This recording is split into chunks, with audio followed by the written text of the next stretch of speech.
शव यात्रा। अमरपुर नाम के एक गांव में विमल हलवाई अपने 2 छोटे बच्चों और बीवी के साथ रहता है। विमल की पत्नी ज्योति भूत प्रेत जादू टोने में बहुत माना करती थी। इसका बिल्कुल विपरीत विमल इन चीजों को दक्यानुसी माना करता था। रोज की तरह विमल अपने मिठाई की दुकान जाने के लिए निकलने की हड़बड़ी में होता है। मैं निकलता हूँ ज्योति, देरी हो जाएगी, दुकान भी खोलनी है मुझे। अजी ध्यान से, आज अमावस्या है।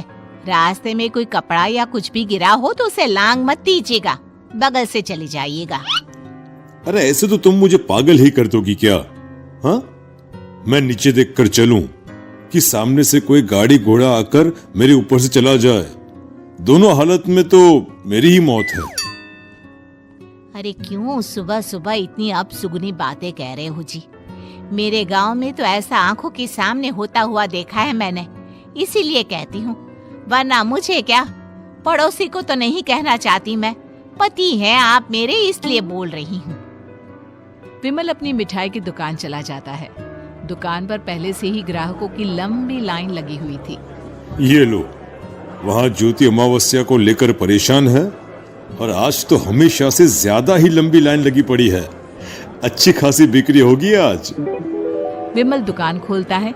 एक के बाद एक ग्राहक उसकी दुकान पर मिठाई ले रहे होते हैं।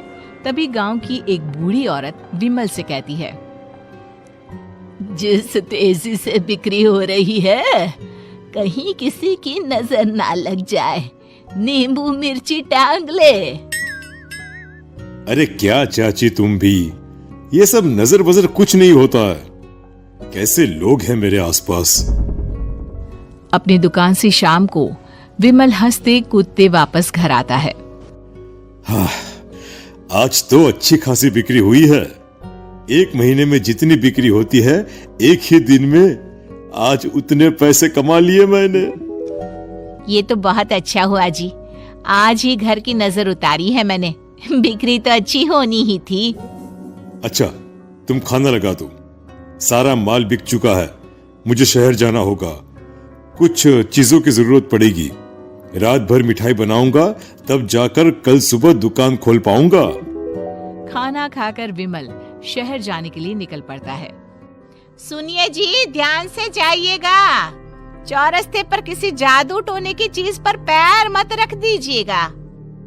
हे भगवान, हद हो गई ज्योति, ये तो मैं जा रहा हूं। विमल गुस्से से शहर जाने निकल पड़ता है। रात का काला घना अंधेरा, चांद की एक भी किरण ना होने के कारण अंधेरे में कुछ भी देख पाना मुश्किल था। जंगल के बीच के एक अधकच्चे रास्ते से विमल जा रहा होता है। चारों तरफ गुफ अंधेरा और सन्नाटा सुनाई दे रहा था, और सुनाई दे रही थी विमल के पैर के नीचे आ रहे सूखे पत्तों की आवाजें। तभी अचानक दूर से उसे कुछ आवाजें सुनाई देती है। अरे, ये इतनी रात को जंगल के रास्ते कौन जा रहा है? शायद कोई टोली होगी। राम नाम सत्य है, राम नाम सत्य है, राम नाम सत्य है, राम नाम सत्य है। धीरे धीरे आवाज कुछ कुछ सुनाई पड़ती है। आवाज धीरे धीरे और नजदीक आती सी लगती है। विमल देखता है कि उसके सामने से सजी धजी सफेद कपड़े में लिपटी एक अर्थी निकल रही है, जिसके साथ 5 लोग ही थे। 4 आदमियों ने उसे कंधा दिया हुआ था। एक मटका लिए आगे आगे बढ़ रहा था। विमल के बिल्कुल सामने आकर अर्थी रुक जाती है। उसमें से एक आदमी विमल से कहता है, अरे भाई, जरा अर्थी को कंधा लगाना, मैं बहुत थक गया हूँ, बड़ी मेहरबानी होगी। हाँ भाई, कंधा तो मैं लगा दूं, पर रात को 12 बजे ये शव यात्रा, इस समय कौन अर्थी ले जाता है? तभी विमल को ऐसा लगता है कि शव में से आवाज आई, ये आवाज। मजबूरी है भाई, आप कंधा दीजिए, मैं रास्ते में सब बताता हूँ आपको। विमल अर्थी को कंधा दिए चल रहा होता है कि उसे ऐसा लगता है कि हाथ में मटका लिए जो आदमी शव के आगे चल रहा है उसके पैर उल्टे हैं। क्या हुआ भाई, हकला क्यों रहे हो? वो आपके साथी के पैर उल्टे। विमल अपनी बात पूरी भी नहीं कर पाता कि वो देखता है कि उस आदमी के पैर तो सीधे ही हैं।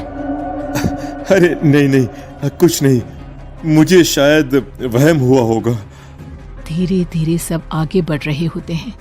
तब विमल को अचानक लगता है मटके में से एक हाथ बाहर आ रहा है। विमल घबरा जाता है।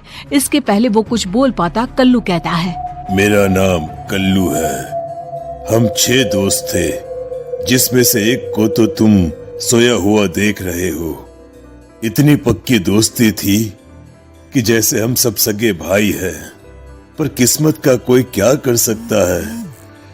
आज से 4 साल पहले एक नदी में हम सब नहाने गए थे, जिसमें डूबकर राजेश की मौत हो गई।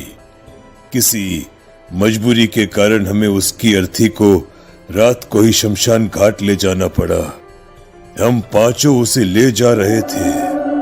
4 साल पहले आप 5 में मैं कुछ समझा नहीं। मंकू अपनी गर्दन पीछे घुमाकर अपनी आंखें बड़ी बड़ी कर विमल से कहता है, अरे भाई, पूरी कहानी खत्म होने दो, फिर बीच में बोल लेना, ठीक है? तभी रास्ते में एक हादसे में अपने दोस्त के साथ हम सभी मर गए। वो सामने देखो, हमारा दोस्त। विमल सामने देखता है। उसे दिखता है कि एक ऐसा आदमी जिसका शरीर कई जन्मों से पानी के अंदर रहने के कारण सफेद पड़ गया है। उसकी आंखें बाहर की ओर निकली हुई थी। फिर ये अर्थी किसकी है? अर्थी के साथ के लोग अर्थी को नीचे रखते हुए एक साथ विमल की ओर देखते हुए कहते हैं, तुम खुद ही देख लो। विमल शव पर से सफेद कपड़ा हटाता है। शव की जगह खुद को ही देखकर विमल के होश उड़ जाते हैं। वो शव विमल की ही थी। पलक झपकते ही विमल उस अर्थी की जगह पर होता है। 6 के 6 दोस्त उसी तरह अर्थी को उठाकर चलने लग जाते हैं। राम नाम सत्य है। राम नाम सत्य है।